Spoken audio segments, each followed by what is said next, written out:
My first Mac was 1959. It was with David Axelrod on a boat called Barb. I'd been sailing small boats on Wonder Lake up in Wisconsin, and had been racing scows, and David had kept on asking me to come and sail with him.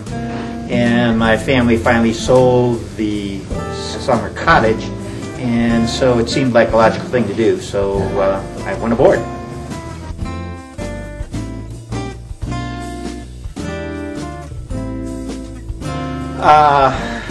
Actually not getting sick. It was a relatively wet ride. Barb was an Owens cutter which leaked. It was mahogany plank, and so I was doing a lot of pumping. So I guess it was probably the memory of doing a lot of pumping and not getting sick.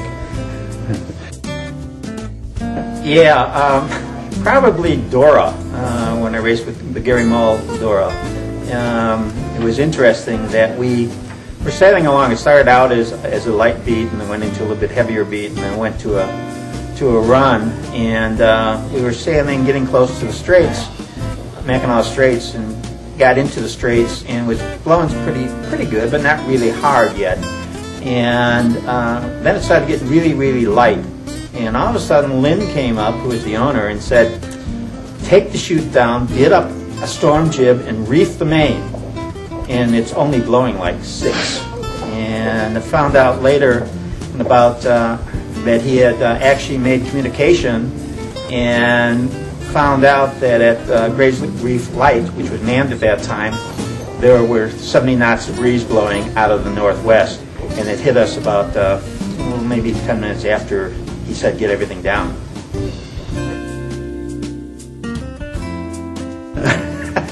Yeah, that was sort of fun. There was a friend of mine, Dwayne Miller. He was racing on a boat called Red Jacket, and I was racing on Tortuga. And we were sailing along, and we were up, I don't know, everything seems to happen in the Straits. We were sailing along in the Straits at night, and he was the only one on watch, and I was the only one on watch. For some reason, everyone else was down below, sleeping. And very, very light, we had chutes up, and the wind shifted. And so I went forward, left the helm, and just went forward, put up a jib, dropped the chute, came back. Well, he did the same thing. We sailed along, and all of a sudden the wind shifted again, and I put the chute back up, and the jib down, and he did the same thing. And the wager was who was going to have to call a crew up first to find out and help.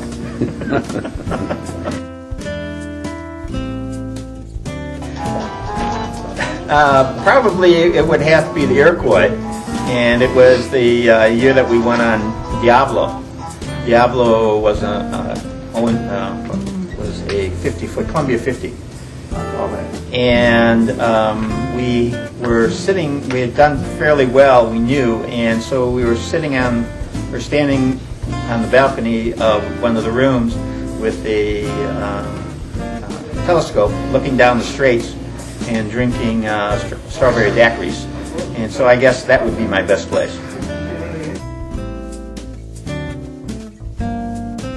Oh, that was probably sailing again on Tortuga at night with the chute up, fairly heavy, probably 8-foot seas, and building. And we were sailing along, and Jimmy Considine was on watch with me. We were supposed to have 2 other people. We don't know where they were.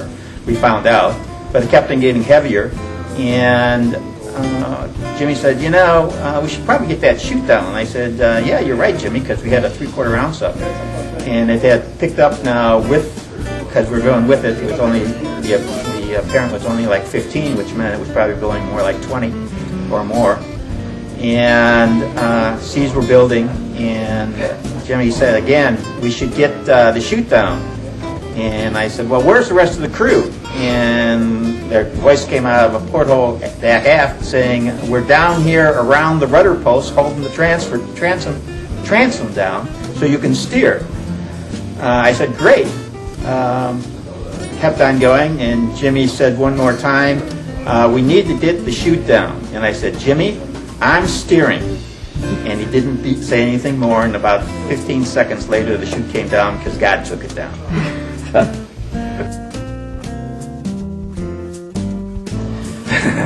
Well, they're memorable because they're so terrible. It's normally the way to put that.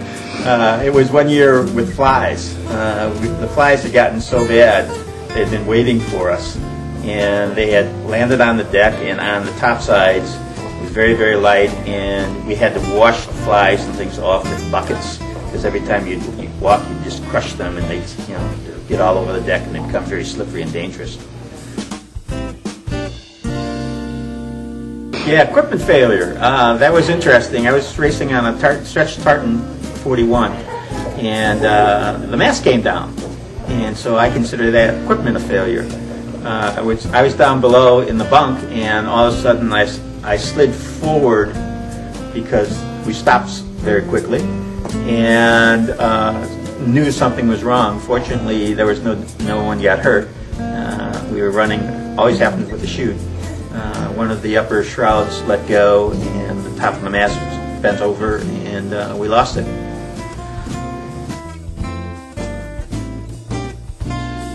Yeah, that would probably be on Charisma.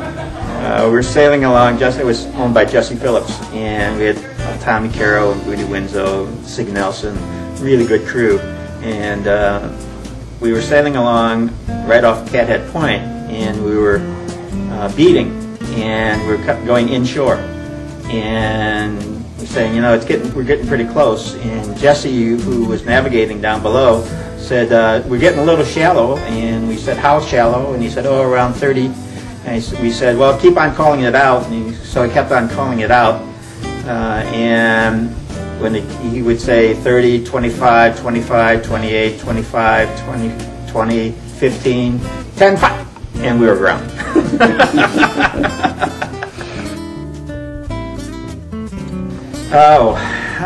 That was probably one of the first years that I sailed. I can't remember exactly what year it was, but it was sailing what would have been the center span of the Mackinac Bridge. And I say what would have been because the span wasn't there yet.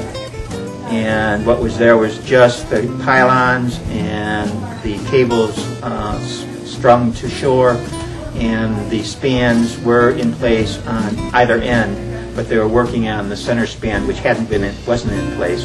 So the sail under, quote, the Mackinac Bridge when it wasn't there was pretty wild. I'm pretty sure I'm going to be racing with John Gottwald on Eagle's Wings, and I look forward to doing that. I sailed on the 50th, and that was very, very memorable from the standpoint that there was a nice token given by the MAC committee, and I'm assuming they'll do that again. And it's something that I feel very honored to be able to do. Thank you very much, Allan. Thank you.